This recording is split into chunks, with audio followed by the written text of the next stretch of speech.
Standard 8 Subject Maths Chapter 7 Variation. Student, already we started this chapter last time. We did practice set 7.1 and 7.2. Now let us start practice set 7.3. First question cancelled, and now second question.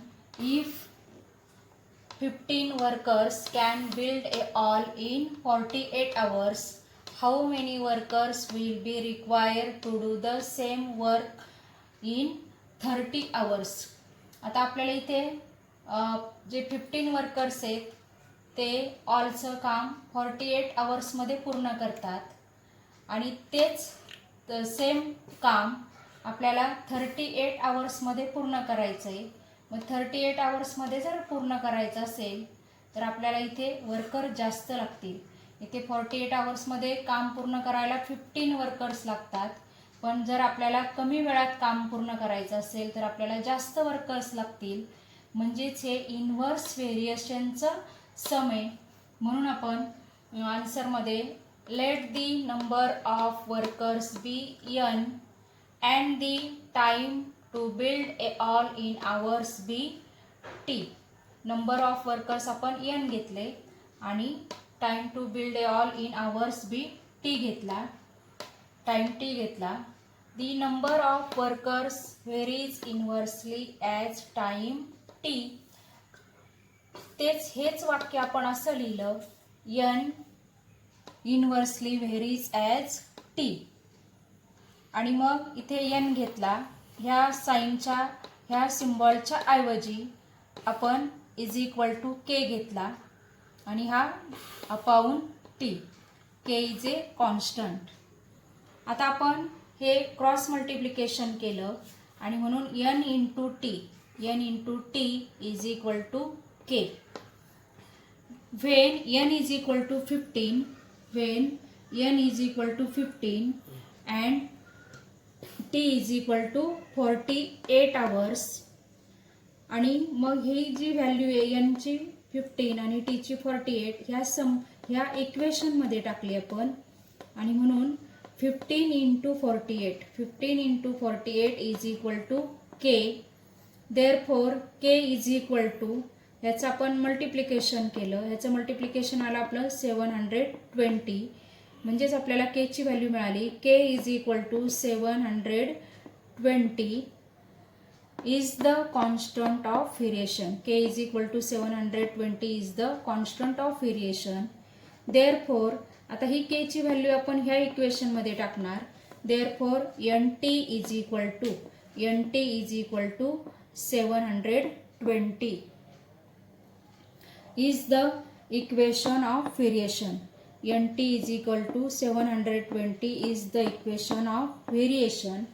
Substituting t is equal to 30. आपल्या सममध्ये दिलेले आहेत आपल्याला इथे 30 hours, हे आपण इथे घेतले. Substituting t is equal to 30 आणि मग आपलं जे इक्वेशन आलेलं इकडे nt is equal to 720, ह्या इक्वेशनमध्ये आपण t ची व्हॅल्यू पुट करणार. n into 30 is equal to 720. Therefore n is equal to, हा n इथेच राहील, is equal to 720 आणि हे मल्टिप्लाय आहेत, दुसऱ्या बाजूला जाताना डिवाइड होतील आणि म्हणून n is equal to 720 divided by 30. आणि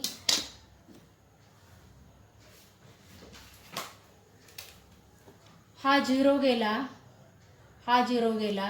आणि मग 3 1 जा 3, 3 2 जा 6 आणि इथला एक राहिलाय, याच्यावर 2 घेतला 12 झाले. 3 4 जा 12. म्हणजेच आपलं आन्सर आलं n इज इक्वल टू 24.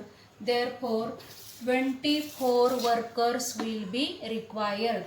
म्हणजे आपल्याला 30 तासामध्ये जर काम करायचं असेल तर आपल्याला 24 वर्कर्सची आवश्यकता आहे. Third sum is 120 bags of half-liter milk can be filled by a machine within 3 minutes. Find the time to fill such 1800 bags. आता इथे बघा 120 बॅग्स भरायला दुधाच्या हाफ लिटरच्या 120 बॅग्स भरायला 3 मिनिट लागतात. तर अशा जर आपल्याला 1800 बॅग्स भरायच्या असतील तर आपल्याला नक्कीच माहिती आहे की जास्त वेळ लागणार आहे 3 मिनिटपेक्षा. आणि म्हणून हे सम आहे ते आपलं डायरेक्ट व्हेरिएशनचं आहे. कारण बॅग कमी होत्या तेव्हा वेळ कमी लागला. आता बॅगची संख्या वाढली, वेळ जास्त लागणार आहे. म्हणजेच हे आपलं डायरेक्ट व्हेरिएशनचं सम आहे. आणि म्हणून आपला answer, the time taken to fill a bag of milk varies directly as the number of bags. Let the number of bags be n and the time taken to fill it in minutes be t. म्हणजे आपण number of bags n घेतलंय आणि time t घेतलाय. आणि हे जे वाक्य आपलं, हे जे सेंटेन्स आहे ते आपण असं लिहितोय, n varies directly as t. therefore n ह्या साईनच्या ऐवजी, ह्या सिम्बॉलच्या ऐवजी आपण इज इक्वल टू के घेतो. n is equal to k into t. K is constant. Therefore n upon t, हा मल्टिप्लाय टी इकडे केला तो आपण दुसऱ्या साईडला घेतल्यावर डिवाइड झाला. n by t is equal to k is the equation of variation when n is equal to 120. when n is equal to 120 and t is equal to 3. therefore आता ह्या ज्या व्हॅल्यू आहेत n is equal to 120 आणि t is equal to 3 हे आपण ह्या इक्वेशनमध्ये टाकणार. आणि म्हणून n ची व्हॅल्यू 120 अपॉन t ची value 3 is equal to k. Therefore इथे आपण डिवाइड केलं, 3 1 जा 3, 3 4 जा 12 आणि 3 0 0. म्हणजेच आपल्याला मिळालं 40 इज इक्वल टू के. आपण इथे डिवाइड पण करू, 3 1 जा 3, 3 4 जा 12, 3 0 0. आणि मग आपल्याला 40 इज इक्वल टू के मिळालं. म्हणजेच k is equal to 40 is the constant of variation. Therefore आता ही जी के ची व्हॅल्यू आहे, ही जी आपली के ची व्हॅल्यू आहे 40, ती आपण ह्या इक्वेशनमध्ये टाकणार. n upon t is equal to 40. n upon t is equal to 40 is the equation of variation. Now substituting n is equal to 1800. आपल्याला सम मध्ये इथे दिलेलं आहे, find the time to fill such 1800 bags. ते आपण इथे सबस्टिट्यूट करणार, ह्या इक्वेशन मध्ये सबस्टिट्यूट करणार. n is equal to 1800 upon t is equal to 40. आता क्रॉस मल्टिप्लिकेशन करणार आणि म्हणून 1800 is equal to 40 into t असं क्रॉस मल्टिप्लिकेशन केलं. Therefore t is equal to 1800 upon 40.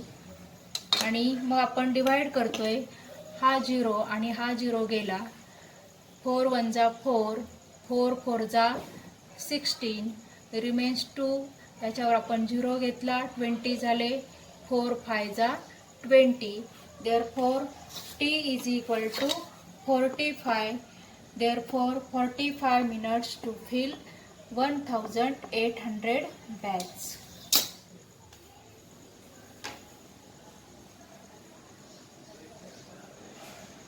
Fourth sum is, a car with speed 60 km/h takes 8 hours to travel some distance. What should be the increase in the speed if the same distance is to be covered in 7.5 hours? आता इथे आपल्याला speed आणि time दिलेला आहे. तर speed आणि time म्हणजे इथे इन्व्हर्स व्हेरिएशन असणार आहे, कारण स्पीड कमी झालं की टाईम जास्त लागतो, स्पीड वाढलं की टाईम कमी लागतो, म्हणजेच हे इन्व्हर्स व्हेरिएशन आहे.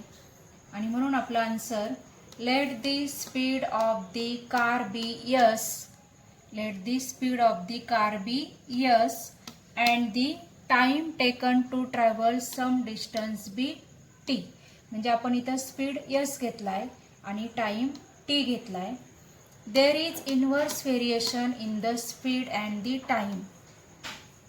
देअरफॉर, आता हेच वाक्य, हे स्टेटमेंट आपण असं लिहिलंय, हे sentence, yes inversely varies as T, आणि यस बरोबर, यस बरोबर ह्या सिम्बॉलच्या ऐवजी आपण इज इक्वल टू के घेतो, आणि म्हणून s is equal to k upon t. हा अपॉन टी येतो, अपॉन ठेवलाय. K is constant.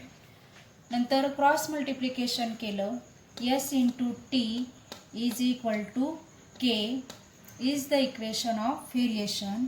When s is equal to 60, when s is equal to 60 and t is equal to 8.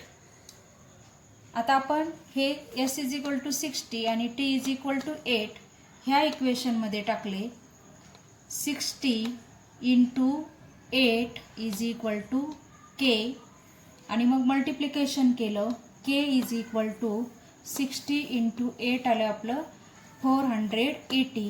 Therefore k is equal to 480 is the constant of variation.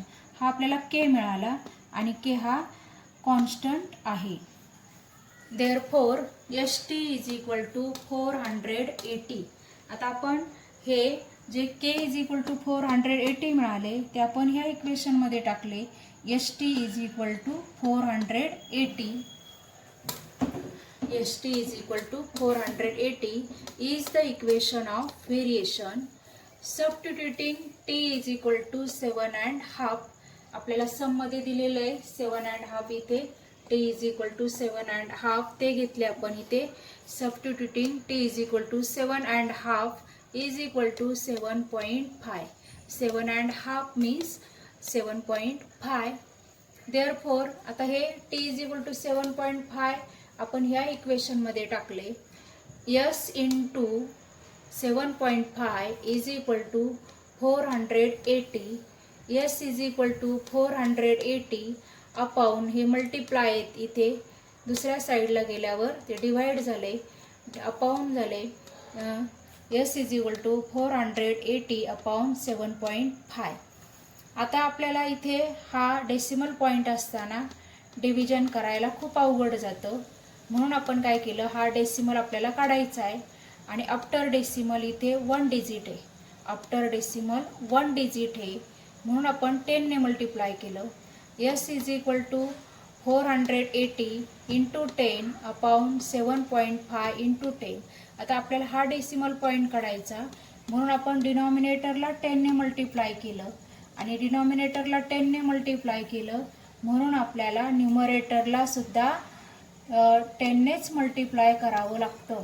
जेव्हा आपण डिनॉमिनेटरला multiply करतो तेव्हा आपल्याला न्यूमरेटरला पण multiply करावं लागतं, आणि म्हणून आपण इथे डिनॉमिनेटरला 10 ने मल्टिप्लाय केलं. का मल्टिप्लाय केलं की ह्या डेसिमल पॉईंटच्या नंतर आफ्टर डेसिमल पॉईंट 1 डिजिट आहे आणि म्हणून आपण इथे 10 ने मल्टिप्लाय केलं.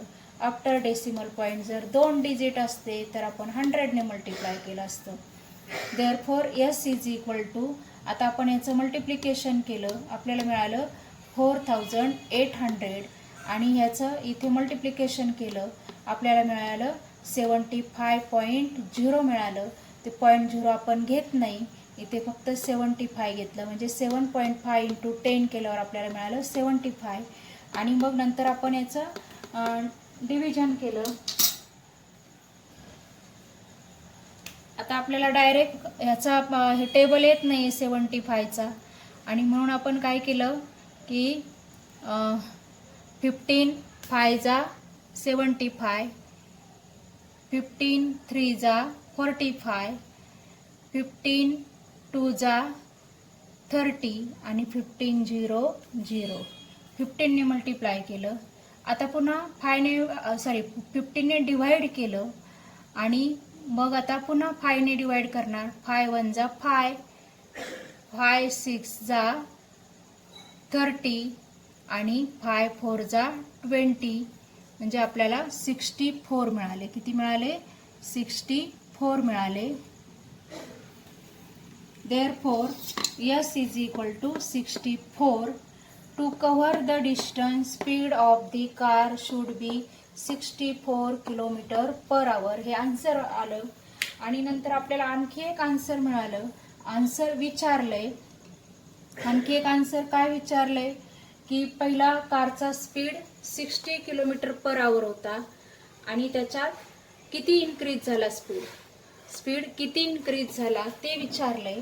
म्हणून आपण therefore increase in the speed is equal to 64. हे आपलं आन्सर मिळालेलं. 64 - 60, पहिला सुरुवातीचा स्पीड 60 होता, नंतर 64 झाला, म्हणजेच किती इन्क्रीज झाला? 64 - 64, 4 km/h. 4 km/h एवढा स्पीड इन्क्रीज झाला. आणि therefore the speed of the car should be increase by 4 km/h. आणि इथे आपला हा 7th चॅप्टर कंप्लीट झालेला आहे. हे सगळं तुम्ही वहीमध्ये लिहून घ्या आणि अभ्यास करा.